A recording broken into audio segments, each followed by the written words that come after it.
اعوذ باللہ السمیع العلیم من الشیطان الرجیم بسم اللہ الرحمن الرحیم۔ بات چل رہی تھی لے پالگ بچے کی قانونی اور شرعی حیثیت کی۔ لے پالگ بچے کو شرعاً حقیقی لڑکے یا لڑکی کے حقوق حاصل نہیں ہوتے ہیں، اور نہ اس سے کسی شخص کی نسبت ثابت ہوتی ہے اور نہ ہی وراثت جاری ہوتی ہے۔ قرآن کریم میں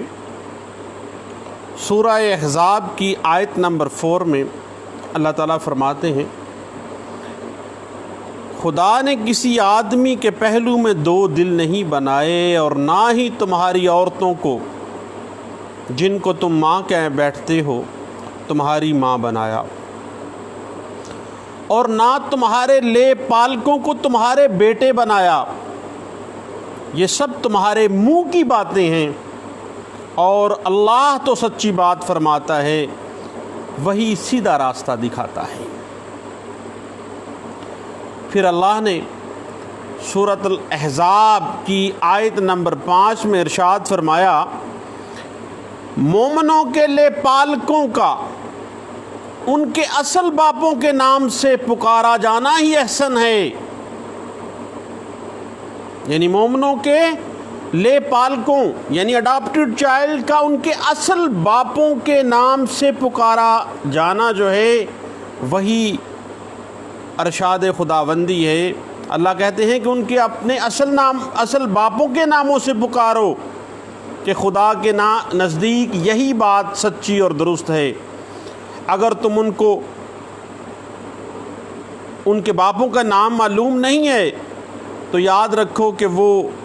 دین میں تمہارے بھائی اور دوست ہیں۔ سورۃ الاحزاب آیت نمبر 4 اور 5 میں شریعت محمدی میں لے پالگ بچے کی جو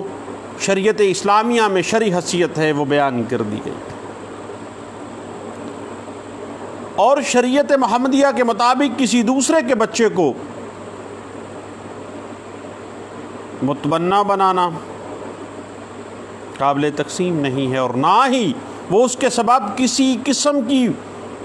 متروکہ جائیداد سے انہیریٹڈ پراپرٹی سے کوئی مفاد حاصل کر سکتا ہے لے پالگ بچہ۔ اس حوالے سے آپ کو پتہ ہے کہ ایک لینڈ مارک ججمنٹ تھی حبیب الرحمان ورسز الطاف علی، یہ غالباً 1921 انڈین اپیلز گلگت کا کیس تھا، اور پیج 856 تھا۔ اس میں واضح کر دیا گیا تھا کہ لے پالگ بچے پر کوئی شرعی حکم مرتب نہیں ہوتا ہے، کوئی وراثت قائم نہیں ہوتی ہے۔ اور یاد رکھیے کہ اگر لے پالگ بنانے سے پہلے وہ عورت کا محرم ہے تو محرم ہی رہے گا، اور نامحرم ہے تو نامحرم ہی رہے گا، اور اپنی طرف سے اس کی نسبت کسی قسم کی کوئی نسبت جو ہے وہ صحیح نہیں ہے، اور اسلام کے اندر اس کی کوئی گنجائش نہیں ہے۔ اسی بات کے اوپر 2000 YLR پیج 2317 جو ہے اسی اسپیسیفک پوائنٹ کو انٹرپریٹ کر دیتی ہے۔ یاد رکھیے گا کہ پاکستانی قانون کے مطابق کہ لے پالگ بچہ جو ہے وہ اپنے گارڈین جس نے اس کو اڈاپٹ کیا ہے، جو اس کا گارڈین بنا ہے، اس کے نام سے اپنا شناختی کارڈ بنوا سکتا ہے، اور اس کا حق ہے۔ اس بات کو PLD 2016 پیج 393 میں بھی ڈسکس کیا گیا تھا۔ بنیادی طور پر جہاں تک اس بچے کے لے پالگ بچے کے قانونی اور شرعی حقوق ہیں، تو اس حوالے سے PLD 2015 Lahore high court page 336 جو ہے یہ ہمیں واضح کر دیتی ہے کہ لے پالگ بچے کو جو پیرنٹ اڈاپٹ کرتے ہیں ان کے اوپر فرض ہے کہ وہ بطور اس بچے کے کنسٹرکٹیو گارڈین کے اس بچے کے تمام نان و نفقے کے وہ ذمہ دار ہیں، اور اپنی مینٹیننس کو حاصل کرنا لے پالگ بچے کا اس کنسٹرکٹیو گارڈین سے حق ہے، جو کہ شریعت بھی اس کو دے رہی ہے اور قانون پاکستان بھی اس کو دے رہا ہے۔ اس حوالے سے PLD 2015 Lahore high court page 336 جو ہے اس بات کو انٹرپریٹ کر دیتی ہے۔ اب صحیح پھر بات اس طرح آ جاتی ہے کہ اگر ایک شیرخوار بچے کو کوئی جوڑا گود لیتا ہے، اس کے بعد اس جوڑے کی آپس میں علیحدگی ہو جاتی ہے، تو پھر چونکہ وہ اڈاپٹڈ چائلڈ خواہ وہ شیرخوار بچہ ہے، اس کی کسٹڈی کا جب ایشو ارائز ہوتا ہے تو پھر پارٹیز کے درمیان، چونکہ مرد جو ہے وہ اس شیرخوار اڈاپٹڈ چائلڈ کا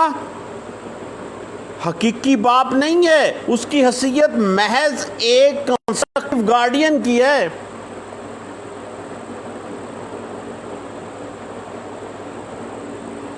تو دین والد جو ہے وہ ویسے ہی کسٹڈی سے فارغ، اور عورت جو ہے چونکہ اس نے بچے کو مشترکہ طور پر اپنے سابقہ خاوند کے ساتھ مل کے بچے کو اڈاپٹ کیا تھا، تو علیحدگی ہو گئی، طلاق ہو گئی، تو اب اس اڈاپٹڈ چائلڈ کی جو کسٹڈی ہے وہ اس عورت کو اس وجہ سے ملے گی کیونکہ جب بھی کبھی کسٹڈی کا میٹر ہو، خواہ اڈاپٹڈ چائلڈ کا کسٹڈی ہے یا کسی بھی مائنر کی کسٹڈی ہے، تو ویلفیئر آف مائنر کو دیکھا جائے گا۔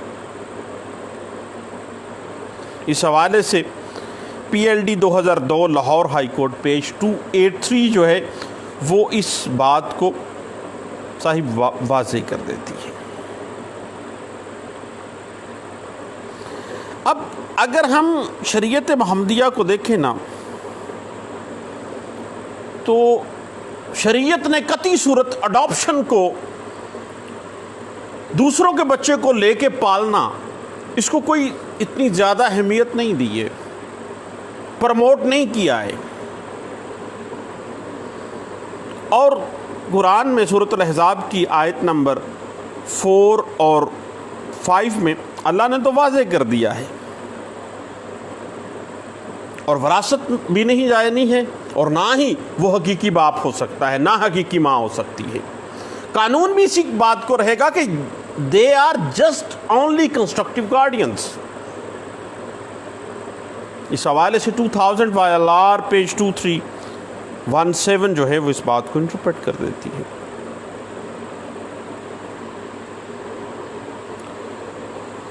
اب صاحب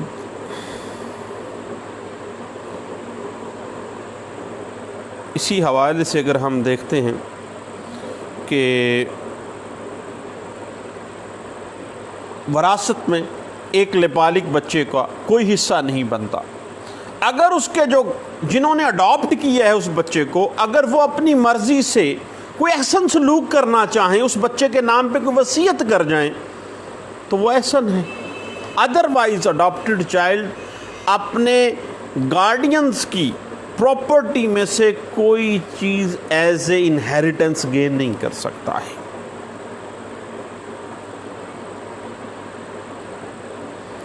کیونکہ اڈاپٹڈ چائلڈ وراثت میں کوئی حصہ نہیں ہے، اور البتہ صرف اور صرف نان و نفقے کا حق ہے، نان و نفقے کی حد تک مینٹیننس گین کر سکتا ہے۔ اور اس بات کو PLD 2015 Lahore high court page 336 میں لاہور ہائی کورٹ نے باقاعدہ لینڈ مارک ججمنٹ بھی دی تھی۔ یعنی اگر ذہن میں رکھیے گا کہ اڈاپٹڈ چائلڈ کا مینٹیننس کا کوئی پرابلم چل رہا ہے، جو کنسٹرکٹیو اس کے گارڈینز ہیں وہ فوت ہو گئے ہیں، ان کی وراثت آئی ہے، تو اس بچے کا جو مینٹیننس کا رائٹ ہے وہ وہاں سے پھر گین کیا جا سکتا ہے،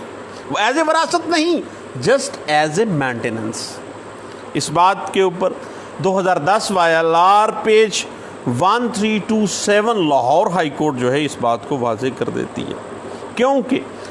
اڈاپٹڈ چائلڈ کی جو پرورش اور دیکھ بھال جو ہے وہ اس جوڑے کی ذمہ داری ہے، قانون بھی کہتی ہے اور شریعت بھی کہتی ہے، جس نے اس بچے کو اڈاپٹ کیا ہے، تاکہ وہ بچہ باعزت زندگی بسر کر سکیں. اور اس حوالے سے دین اسلام کا جو ویو ہے اس کے حوالے سے ہم نے پہلے بھی بات کی ہے کہ سورۃ احزاب جو ہے اس کی آیت نمبر 4 اور 5 جو ہے وہ ہمیں اس بات کو انٹرپریٹ کر دیتی ہے. جہاں تک معاملہ ہے اڈاپشن کا، تو اڈاپٹڈ چائلڈ ہمیشہ ایک جوڑا اگر اس کو لیتا ہے اور اس کی بیٹیاں بھی ہیں تو وہ لیپالک بچہ اپنی اس جوڑے کے جو دوسری بچیاں ہیں ان کے لیے اگر وہ نامحرم ہے تو وہ نامحرم ہی رہے گا. اس عورت کے لیے اگر وہ محرم تھا تو وہ نامحرم ہی رہے گا، اگر محرم میں تھا محرم ہی رہے گا، کوئی تبدیلی نہیں آئے گی. اس کے بعد ہمارے ہاں بچے کو گود لینے کے لیے سب سے پہلے جو بچے کے جو حقیقی والدین ہیں ان کے اور جو بچے کو گود لینا چاہ رہے ہیں ان کے درمیان ایک معاہدہ طے پاتا ہے. لیکن یاد رکھیے گا کہ جو حقیقی والدین ہیں ان کی شادی کو 3 سال گزر چکے ہوں، اور جس جوڑے نے اس لیپالک کو اڈاپٹ کیا ہے اس اڈاپٹڈ چائلڈ کی حیثیت جو ہے وہ اس جوڑے جنہوں نے اڈاپٹ کیا ہے ان کے دوسرے بچوں کے نزدیک اگر بیٹیاں ہیں تو وہ بیٹا جو ہے جو اڈاپٹڈ ہے وہ نامحرم کی کیٹیگری میں ہی آئے گا. البتہ معاملہ رضاعت میں اگر جائے، اگر شیرخوار بچہ تھا اور اس عورت نے جب اڈاپٹ کیا ہے اس نے اپنا اس کو دودھ پلا دیا ہے تو پھر وہ رضاعت میں چلا جائے گا. رضاعت جو ہے وہ آپ کو پتہ ہے کہ بچہ اپنی آزاد اور خوشی کے ساتھ عورت کے دودھ کو 5 دفعہ پیتا ہے اور چھوڑتا ہے، یعنی رضاعت 5 ٹائمز ہے. جب وہ اس عورت کا دودھ پی لے گا دین وہ دوسری جو اس عورت کی دوسری بچیاں ہیں ان کے لیے وہ رضاعت کے رشتے میں آ جائے گا، ان کی رضائی بائی بن جائے گا. ہاں بات چل رہی تھی دونوں فیملیز جو بچے کو گود لے رہے ہیں اور جو بچے کو دے رہے ہیں، دونوں کے درمیان ایک معاہدہ طے پا جاتا ہے، اور اس کے بعد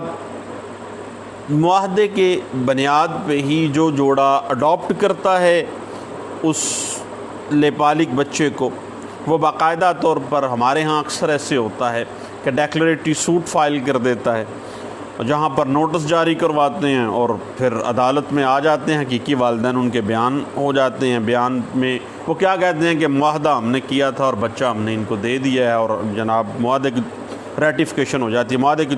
توثیق ہو جاتی ہے. اور جب معاہدہ ریٹیفائی ہو جاتا ہے ان کے حق میں عدالت جو ہے وہ باقاعدہ طور پر جب کنسنٹنگ راضی نامے کے بیان آ جاتے ہیں، یعنی ان کو کہتے ہیں کہ ڈگری ہونے میں کوئی اعتراض نہیں ہے، دعویٰ ان کے حق میں ہو جائے ہمیں کوئی اعتراض نہیں ہے، یہ معاہدہ واقعی ہم نے لکھ کے دیا ہے، یہ بچہ ہم نے واقعی انہوں نے اڈاپٹ کیا، ہم نے ان کو دے دیا ہے.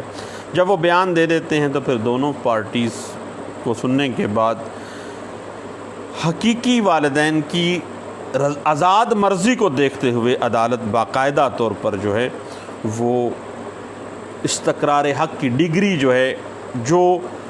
بچے کے کنسٹرکٹیو گارڈین ہیں جو اڈاپٹ کر رہے ہیں بچے کو ان کے حق میں جاری کر دیتی ہے. اور اس کے بعد پھر بچے کے جو وہ باقاعدہ طور پر جب ڈگری آ جاتی ہے ان والدین کے حق میں، چاہتا والدین تو نہیں ہے وہ، لیکن چونکہ انہوں نے اڈاپٹ کیا ہے وہ قانون کی نظر میں کنسٹرکٹیو گارڈین ہیں اس بچے کے. اس کے بعد وہ باقاعدہ طور پر گارڈین کورٹ میں گارڈین شپ سرٹیفکیٹ اپلائی کر دیتے ہیں، اور پھر اس کے بعد گارڈین شپ سرٹیفکیٹ لیتے ہیں اور پھر نادرا میں جا کے باقاعدہ طور پر اندراج کروا دیتے ہیں. اور لیپالک کا جو کنسٹرکٹیو گارڈین ہوتا ہے جنہوں نے اس کو اڈاپٹ کیا ہوتا ہے ان کے باقاعدہ جو ہے شناختی کارڈ پہ بھی وہ بچہ چڑھ جاتا ہے، فارم بے جو ہے CRC اور جو بھی بعد میں جو بھی ڈاکومنٹیشن جو بعد میں بننے والے ہیں ان میں ان کا باقاعدہ اندراج ہو جاتا ہے۔ اس حوالے سے PLD 2016 پیج 393 اور PLD 2015 Lahore high court page 336 جو ہے یہ اس بات کو بڑے اچھے انداز سے انٹرپریٹ کر دیتی ہے۔ چند باتیں تھیں دوستو لیپالک بچے کی شرعی اور قانونی حیثیت جو ہے پاکستانی قوانین کے تناظر میں، شریعت کے تناظر میں ہم نے کہا کہ سب دوستوں کے ساتھ اس بات کو ڈسکس کرنا چاہیے۔ آج ہم چند دوست بیٹھے ایک جگہ پہ تو یہ گپ لگا رہے تھے، مختلف باتیں چل رہی ہیں۔ ایک دوست نے سورۃ الاحزاب کی سورہ نمبر آیت نمبر 4 اور 5 کا حوالہ بھی دیا، اور بعض دوستوں نے اس پہ اچھی خاصی بہترین ڈیبیٹ ہوئی۔ تو میں نے کہا اپنے سب دوستوں سے اس ڈیبیٹ کا جو خلاصہ ہے وہ بیان کیا جائے۔ دوستو دعاؤں میں یاد رکھیے گا، دوبارہ انشاءاللہ ملتے ہیں۔ اللہ حافظ۔